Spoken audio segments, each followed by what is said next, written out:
All right, everybody. Hello and welcome back to the BCSN Game Time Show. We are live from the Starry 2025 SWAC basketball tournament brought to you by Buick. And of course, you see the man, the myth, and the legend himself on the air with us. I always have to do that with Commissioner McClellan because he's just a great guy. How you doing, Commish? Doing well. Thanks for having me. Oh, well, listen, as always, it is a pleasure to have you engaged and talking with us as it relates to all things SWAC that we have going on. You know, we have constantly said that you are the commissioner of commissioners. You're doing a great job. I appreciate that. We love everything that you're doing. Let's talk about right now the 5-year deal that the SWAC now has with the city of College Park in this arena, and what do you envision that meaning for this tournament? Well, so far so good. We've had great reviews from the student athletes, the coaches, athletic directors, administrators. So we're only in day 2, day and a half so far. This is the first session of the second day. I think this arena fits our profile. You're talking about 3,100 seats. So even on a Tuesday, yesterday, we had about 1,000 people in here, and the arena was still, live and energetic, had some really good games. Obviously, at all basketball tournaments, whether it's the SEC or the SWAC, attendance grows as those weeks go.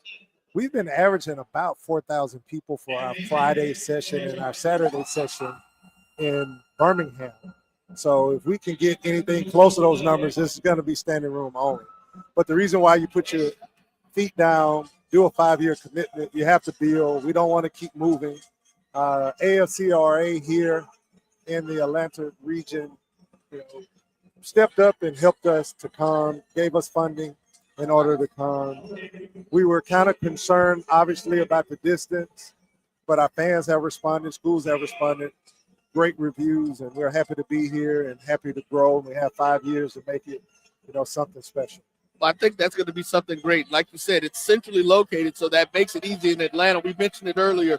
Atlanta is one of the easiest places to get into. Well, not to cut you off, ironically, in Birmingham, we talked to a lot of our Texas schools.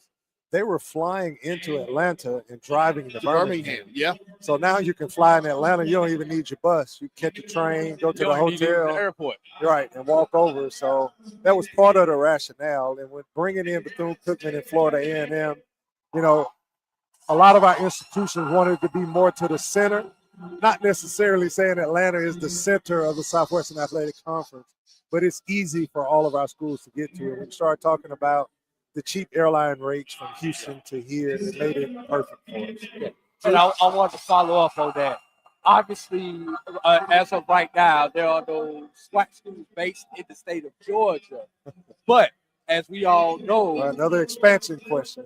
No, I'm not going to the expansion question unless you want to break some news. Doc, we don't have any to break. But as we all know, a lot of our top 3 alumni bases for any HBCU are right here in Atlanta.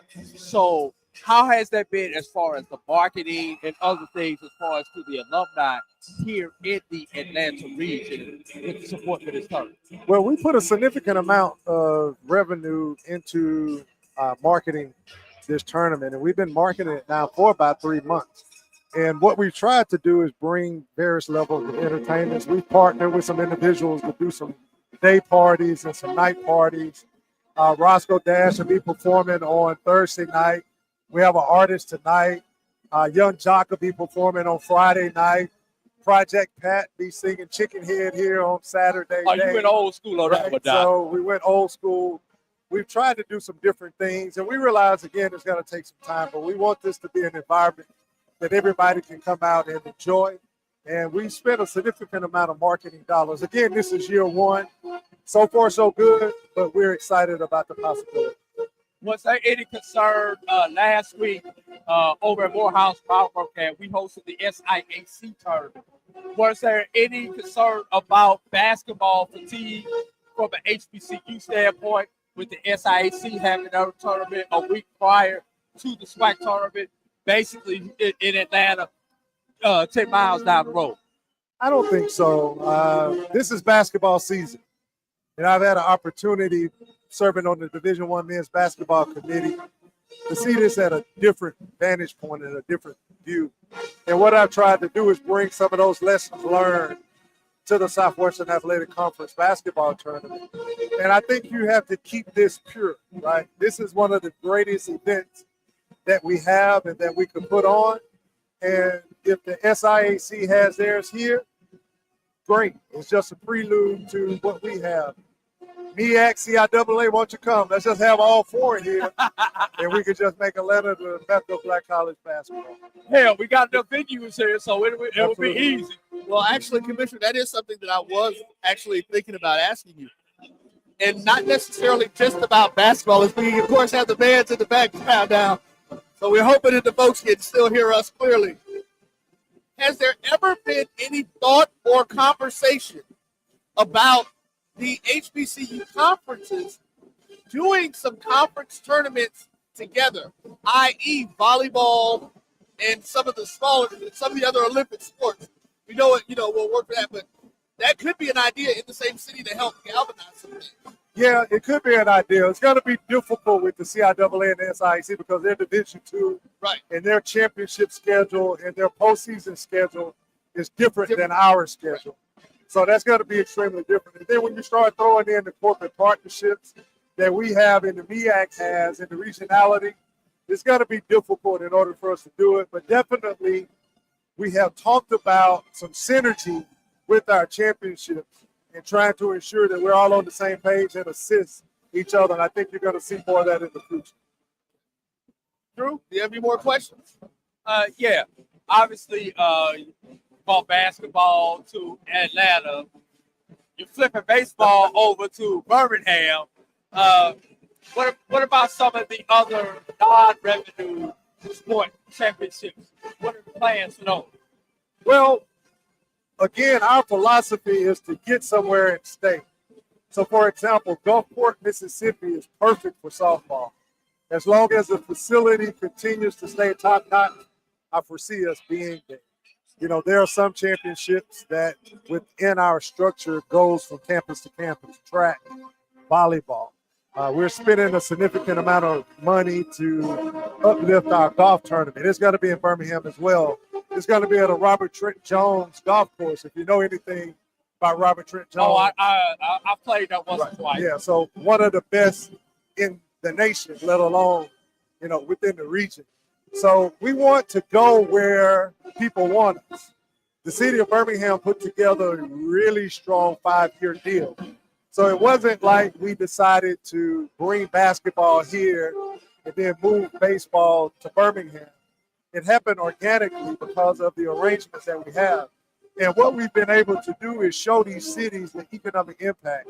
This basketball tournament is going to be between $8 and $10 million economic impact for this region. That's something that Atlanta was interested in. We're on our second contract with Birmingham, so if that was not profitable for Birmingham, they would not have stepped up in the way that they would have stepped up. And in our deal, we agreed to bring a certain championship or a certain level of championship. So with Rick Wood being renovated with baseball, it was perfect for our baseball because we've been bouncing around. Especially renovated Rick Wood field. I was going to say Georgia Tech was perfect for us, but Georgia Tech wasn't a long-term solution. They didn't necessarily want, people are very contentious about their grass, especially with baseball. It was a great interim because we were kind of caught in between where we were in New Orleans and finding a spot. We think Rick Wood is going to be great for us. Yeah.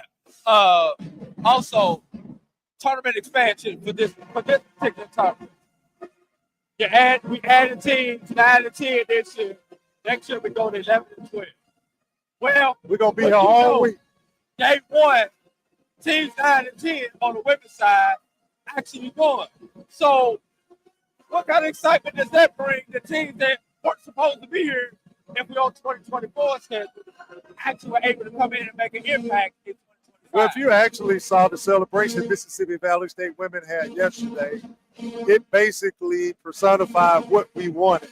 I was not 100% sold that we needed to bring all teams in. We ultimately made the decision because of the tournament experience. Obviously, Valley State played their way into the tournament, but to see their reaction, I think it's been over a decade since they've been in one of our tournaments. And when you start to think about it, a tournament experience is paramount to your collegiate experience. And that's the one thing that we're supposed to do, and we're supposed to do well, and that's tournament. So it makes sense. We're committed to it. Like I said, we're going to be here all week. As a matter of fact, games next year are going to start on Monday. Schools have to be here Sunday in order to, get their practice time in, which means they're going to arrive on Saturday. So even more economic impact in the city, and we plan to do more and more around this tournament. So it's only going to get larger. Which means more practice times over at my facility. There you go. But number two, since you say teams will start arriving on Sunday, that means we're going to have to cut the regular season schedule off a little bit earlier than we have been because we traditionally have played on that Saturday before the tournament. There you go. He wants some more breaking news, right? We're definitely in the offseason going to have to look at the schedule. Mathematically, you're not going to be able to finish the season on Saturday and be in Atlanta on Monday. On Sunday to practice to play on Monday. So we're going to have to make some adjustments to the schedule. More than likely, we're going to have to play some games in December, but that has not been decided yet. All right. Well, Commissioner, we want to thank you again for your time, giving everybody the latest information about where we're going. 1 minute left in the game, or left in the halftime. 29-21, we're getting back Southern over Grambling for right now. We will see you guys at the end of this next game, going into the next one. You're tuned in to the BCSN Game Time Show live from the 2025 SWAC Basketball Tournament.